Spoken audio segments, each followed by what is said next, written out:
Hello प्रिय छात्र एवं छात्राएं, कैसे हैं आप लोग। आज मैं आप लोग कराता हूं class 10th NCERT based math. इसमें मैंने लिया है चैप्टर आज 9, जिसका नाम है त्रिकोणमिति के कुछ अनुप्रयोग। ठीक है, त्रिकोणमिति के कुछ अनुप्रयोग। इसमें सबसे पहले मैं आप लोगों को कुछ बेसिक जानकारी देना चाहता हूँ। तो बेसिक जानकारी में देखिए,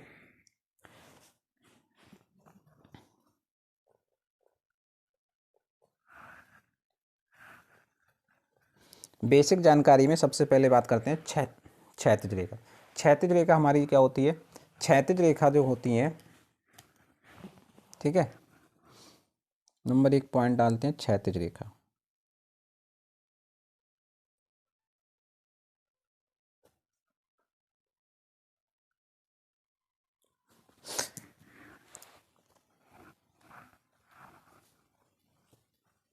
तो लेटी हुई रेखा जो होती है, ठीक है, लेटी हुई रेखाएं क्या कहलाती हैं? क्षैतिज रेखाएं कहलाती हैं। क्षैतिज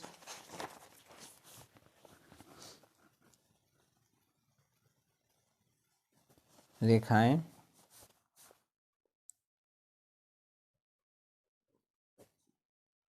कहलाती हैं। क्षैतिज रेखाएं मतलब लेटी हुई रेखाएं कैसी होती हैं? इस तरीके से, जैसे हमारी कोई लेटी हुई रेखा होती है, जैसे ये हमने खींच दी, ये हमारी ए बी रेखा जो है, ठीक है, ये क्षैतिज रेखा हो गई। ठीक है, इसकी तरह और भी यहाँ पर खींच सकते हैं, तो ये क्षैतिज रेखाएं कहलाती हैं। क्या कहलाती हैं? क्षैतिज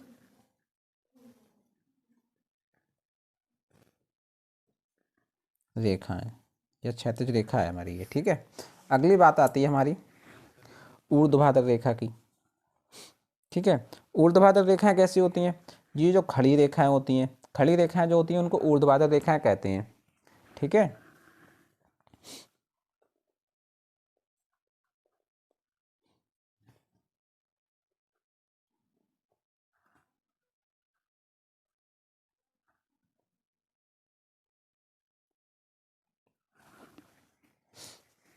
ऊर्ध्वाधर रेखा मतलब खड़ी रेखा।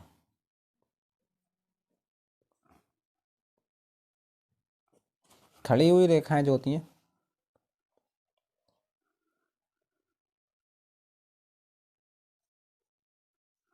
वो ऊर्ध्वाधर रेखाएं होती हैं।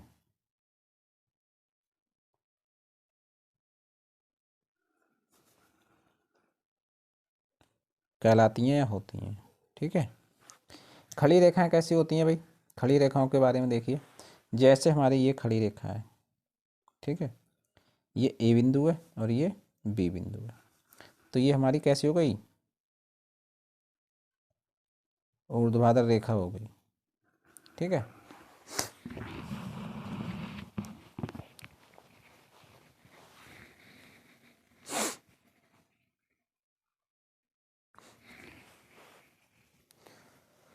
अगले बात हम करते हैं कि हमारा दृष्टि रेखा क्या होती है। क्या नंबर 3 पॉइंट डालते हैं, दृष्टि रेखा।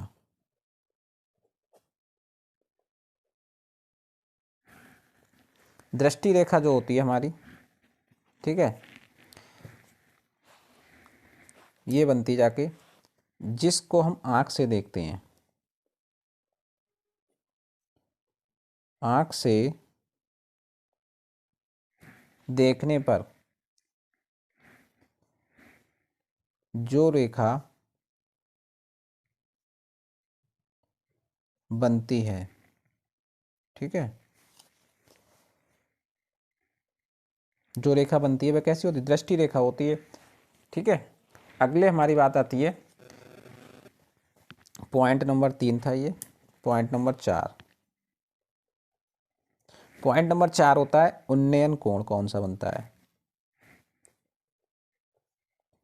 उन्नयन कोण, क्योंकि इन सभी चीज़ों की हमें ज़रूरत पड़ेगी इसमें। तो उन्नयन कोण क्या होता है? तो देखिए, जो कोण नीचे से ऊपर को लिए बनता है, ठीक है, तो नीचे से ऊपर देखने पर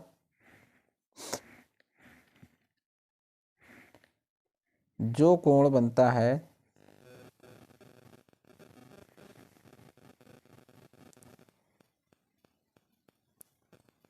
वह उन्नयन कोण होता है। कैसा होता है? जैसे आप लोग अगर चाहें एग्जाम्पल के रूप में तो हम बता सकते हैं आपको। देखिए एग्जाम्पल के रूप में, जैसे ये एक बिंदु है, ठीक है, यहाँ से हमने किसी चीज़ को देख रहे हैं, यहाँ पर हम लोग खड़े हैं, यहाँ पर कोई एक चीज़ मतलब कोई बिंदु है, उसी चीज़ को मान लो यहाँ पर मान लिया कि एक मीनार है या कोई वस्तु रखी हुई है। अगर इसको हम यहाँ से देखेंगे, ठीक है, तो यहाँ से नीचे से देख रहे हैं हम, ठीक है, तो इस यहाँ से देखेंगे ऊपर की तरफ इस तरीके से, ठीक है, और ये जो है हम यहाँ ज़मीन पे से खड़े या क्षैतिज में खड़े हैं, तो क्षैतिज मतलब इतनी दूरी पर है ये। तो यहाँ से हम लोग इसको जब मिला देंगे क्षैतिज से ये, तो यहाँ से ये जो कोण हमारा बन गया ये कोण, ठीक है, ये उन्नयन कोण कहलाता है। कैसा कहलाता है? उन्नयन कोण। अगर यही चीज़ हम ऊपर से देखते हैं यहाँ से, ठीक है, ऊपर से, तो हमारा कौन सा बनता? तो हमारा अवनयन कोण बनता, ठीक है। तो देखिए अगली बात आती है अवनयन कोण। पॉइंट नंबर 5, 5 पॉइंट नंबर डालेंगे अवनयन कोण। अवनयन कोण क्या होता है? ऊपर से नीचे देखा जाए, ठीक है, ऊपर से नीचे देखने पर जो कोण बनता है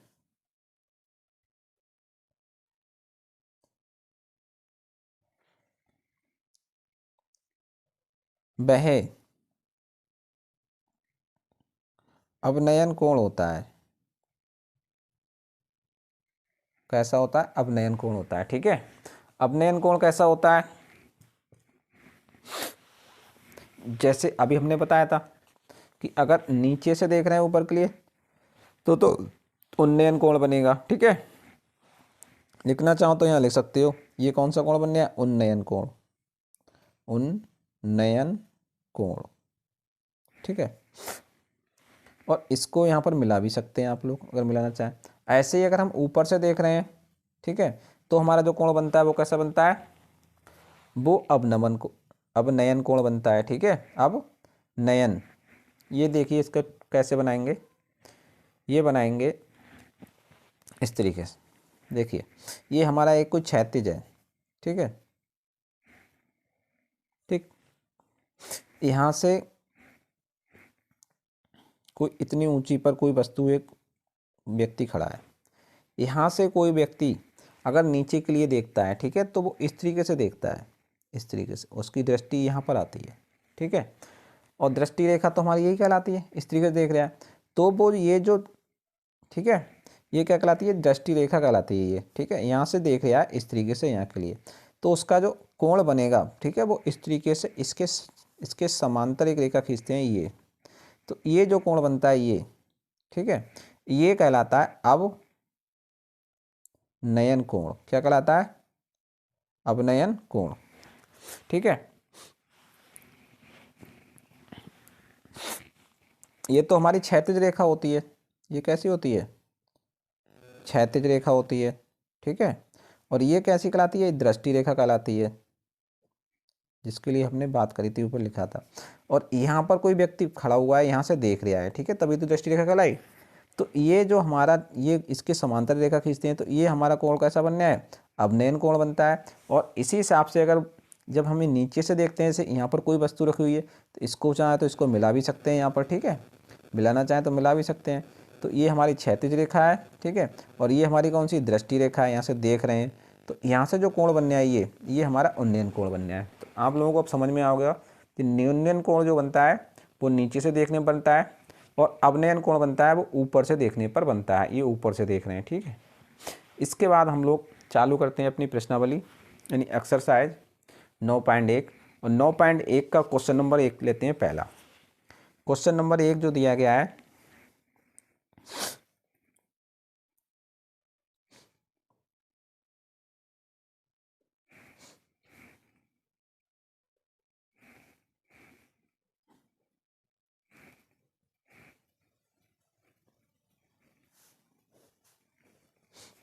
देखिए क्वेश्चन नंबर 1 जो दिया गया है वो ये कह रहे हैं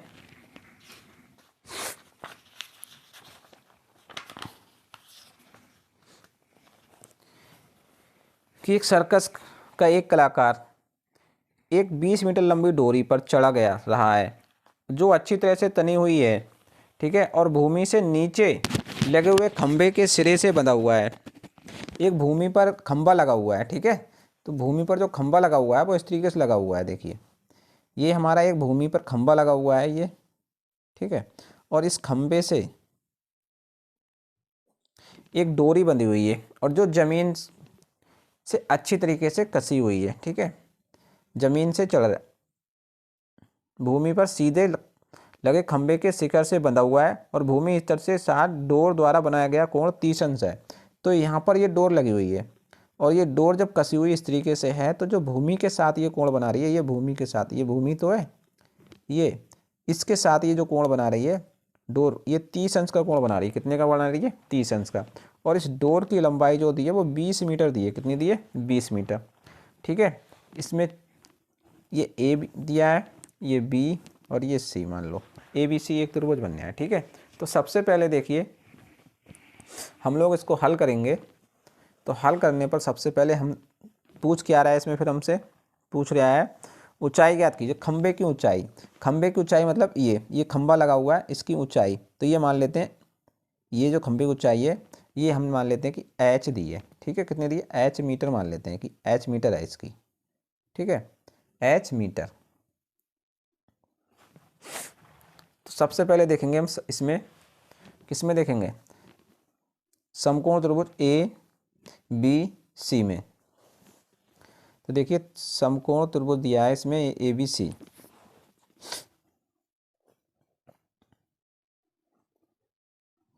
समकोण त्रिभुज ए बी सी में, ए बी सी में जब निकालेंगे तो देखिए हमारे पास ये कितना दिया है, ये 10, ये 30 अंश दिया है कोण। तो बताइए ये जो दिया है ये क्या दिया है? लंब। और ये क्या दिया है? ये दिया हमें कर्ण। तो लंब और कर्ण किस में आते हैं? तो बताइए लाल बटे कक्का से आप लोग देखेंगे, ठीक है। तो लंब और कर्ण, लंब और कर्ण देखो हमारे किस में आ रहे हैं? ये आ रहे हैं हमारे साइन में।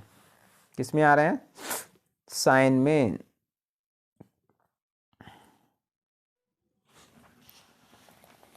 तो हम यहाँ पर साइन का मान लगा देंगे, ठीक है। तो देखिए लगाएंगे साइन 30, साइन 30 अंश बराबर लंब, लंब कितना दिया है? ये दिया है। लंब कितना है? A B. और कर्ण कितना दिया है? कर्ण दिया है ए सी, ठीक है। तो साइन 30 का मान कितना होता है? 1/2 बराबर ए बी का मान कितना है? हमें निकालना है। निकालना मतलब एच हमने मान लिए, मानना तो मान लो, नहीं तो ए बी रहने दो। एच मानी तो एच लिख लो। और ए सी का मान कितना दिया है? ये 20। ये कितना दिया है? 20। तो 20 हो गया। अब बताइए ये 2 एकन 2 और 2 धाम 10, ये कट जाएगा। तो एच एकन एच, एच बराबर कितना हो जाएगा? 10। तो 10 क्या आ गया? ये मीटर, ठीक है, 10 मीटर आ गई। तो हमसे पूछा है खंबे की ऊंचाई, तो लिख देंगे अतः खंबे की ऊंचाई बराबर 10 मीटर। यही इसका आंसर हो जाएगा, ठीक। दूसरा क्वेश्चन देखते हैं। देखिए क्वेश्चन नंबर 2 हमें ये दिया है कि आंधी आने से एक पेड़ टूट जाता है और टूटा हुआ भाग इस तरह मुड़ जाता है कि पेड़ का शिखर जमीन पर को छूने लगता है और इसके साथ 30 अंश का कोण बनाता है। पेड़ के पाद बिंदु की दूरी जहां पेड़ का शिखर जमीन को छूता है 8 मीटर है। पेड़ की ऊंचाई ज्ञात करनी है, यानी पेड़ की ऊंचाई कितनी थी वो ज्ञात करनी है। देखिए सबसे पहले हमारे क्वेश्चन को ये देखिए कि एक पेड़ है दिया हुआ, ठीक है, ये एक पेड़ दिया हुआ है, ठीक है, ये हमारे पास एक पेड़ दिया है, ठीक। ये पेड़ जो है आंधी आने पर मान लिया यहाँ से टूट जाता है, ठीक है, यहाँ से टूटकर और ये ज़मीन से लग जाता है, अलग नहीं होता है बिल्कुल, और ज़मीन से लग जाता है इस तरीके से, ठीक है। जब ज़मीन से इस तरीके से लग जाता है तो ये ज़मीन के साथ ये जो है ये वाला भाग, ये यहाँ से यहाँ तक की दूरी दी है और इसके साथ में ये 30 अंश का कोण बनाता है, ये बनाता है कोण 30 अंश का, ठीक है। और ज़मीन से कितनी दूरी पर छूता है, 8 मीटर की दूरी पर छूता है। यहाँ से लेके यहाँ तक की जो दूरी दी है वो 8 मीटर दी है, ठीक है, छूता है। कह रहे हैं पेड़ की ऊंचाई, पेड़ की टोटल ऊंचाई हमें ज्ञात करनी है, ठीक है। ये मान लेते हैं ये बिंदु हमारा कितना है ए, ये बी, ये सी और ये डी बिंदु मान लेते हैं, ठीक है। पेड़ की ऊंचाई हमें निकालनी है, यानी बी सी पूरी निकालनी है, ठीक।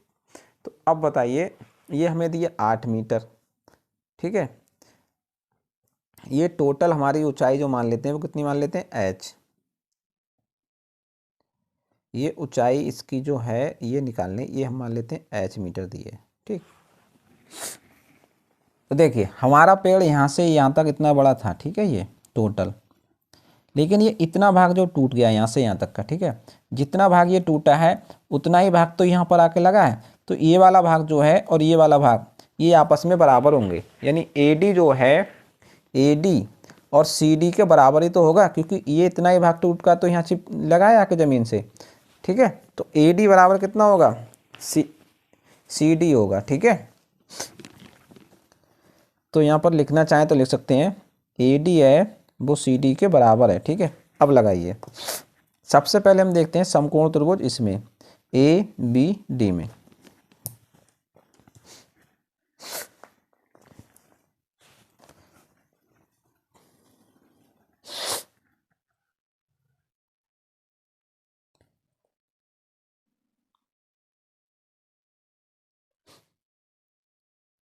लिखना चाहो तो लिख सकते हो, लिखोगे माना पेड़ BC की ऊंचाई बराबर H मीटर, मीटर में दिए तो मीटर मान लोगे, ठीक है। और जो दिया है तुम्हारा AB, AB बराबर कितना दिया है, 8 मीटर दिया है, ठीक है। और थीटा बराबर तुम्हें 3 ही दिया है, 30 अंश दिया है। तो अब लगा लीजिए समकोण त्रिभुज ABD, ABD में लगाएंगे तो सबसे पहले देखिए हमें ये दिया है, ठीक है, ये और ये हम निकाल लें अगर यहाँ से BC, तो ये हमारा लंब है और ये हमारा आधार। तो लंब बटे आधार किस में होता है, tan में, किस में होता है, tan में। तो यहाँ से लगाएंगे tan 30 बराबर लंब, लंब कितना है BD और आधार कितना है तुम्हारा AB, ठीक है। tan 30 का मान कितना होता है, 1/√3, 1/√3। तो 1/√3 इसका मान होता है, तो 1/3 बराबर BD का मान तुम्हें निकालना है यहाँ से। और ये कितना होगा AB, AB बराबर कितना है 8। तो BD बराबर तुम्हारा जो हो जाएगा, ठीक है, BD बराबर तुम्हारा हो जाएगा, इसकी गुणा करोगे तो इसके, तो ये 8 हो जाएगा और इसकी गुणा करोगे तो √3 हो जाएगा। तो बट्टे आ जाएगा √3, 8/√3, ये आ गया इतना मान, ठीक है, BD का मान। अब हम लोग क्या करेंगे, देखो क्योंकि ये जो है AD और ये CD बराबर है, हमें पेड़ की जब ऊंचाई निकालेंगे तो BD चाहिए और प्लस CD चाहिए। तो CD को बराबर किसके है, AD के। तो AD का मान हम और निकालेंगे। AD का मान कैसे निकालेंगे, हमें ये पता है, ठीक है, और इसका मान निकालेंगे। तो ये हमारा क्या आधार और ये क्या है कर्ण। जब लाल बटे कक्का से हम लोग देखते हैं, ठीक है, लाल बटे कक्का से, तो देखो आधार और कर्ण किस में आ रहे हैं, इस आधार और कर्ण कॉज में आ रहे हैं, क्योंकि ये साइन का होता है, ये कॉज, ये टैन का होता है। तो हम कॉज का मान लगाएंगे। अब किसका मान लगाएंगे, कॉज का। अब लगाएंगे हम इसी त्रिभुज में लेंगे, ठीक है, जो अभी लिया है हमने, लिखेंगे समकोण त्रिभुज ABD में, ठीक है। तो इसमें देखो हम इसका मान लगाएंगे तो क्या लेंगे, जब लेंगे कॉज 30, कॉज 30 बराबर होता है आधार, आधार कितना है हमारा AB और कर्ण, कर्ण कितना है हमारा AD। कॉज 30 का मान होता है हमारा √2/√3,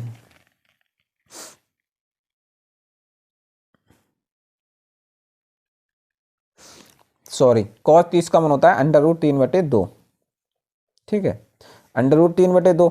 और AB का मान हमें कितना दिया है 8 और बटे कितना दिया है हमें AD, AD हमें निकालने हैं, ठीक है। तो √3/2 इसको हम हल करेंगे तो AD बराबर हमारा जो आएगा निकल कितना हो जाएगा, 2 × 8 = 16 और अंडर रूट 3 की इससे गुणा होगा तो ये आ जाएगा बटे में, तो अंडर रूट 3 आ जाएगा बटे में। तो AD बराबर आ गया 16 बटे अंडर रूट 3। देखो हमने ये वाली भुजा निकाल ली, ये और ये निकाल ली, ठीक है। तो ये हमारी कितनी आई 16 बटे अंडर रूट 3 और ये कितनी आई 8 बटे अंडर रूट 3 और ये इसके बराबर हो गई। हमें पूरी ऊंचाई निकालनी है, ठीक है, पेड़ की ऊंचाई। तो लिखेंगे पेड़ की ऊंचाई बराबर, अतः पेड़ की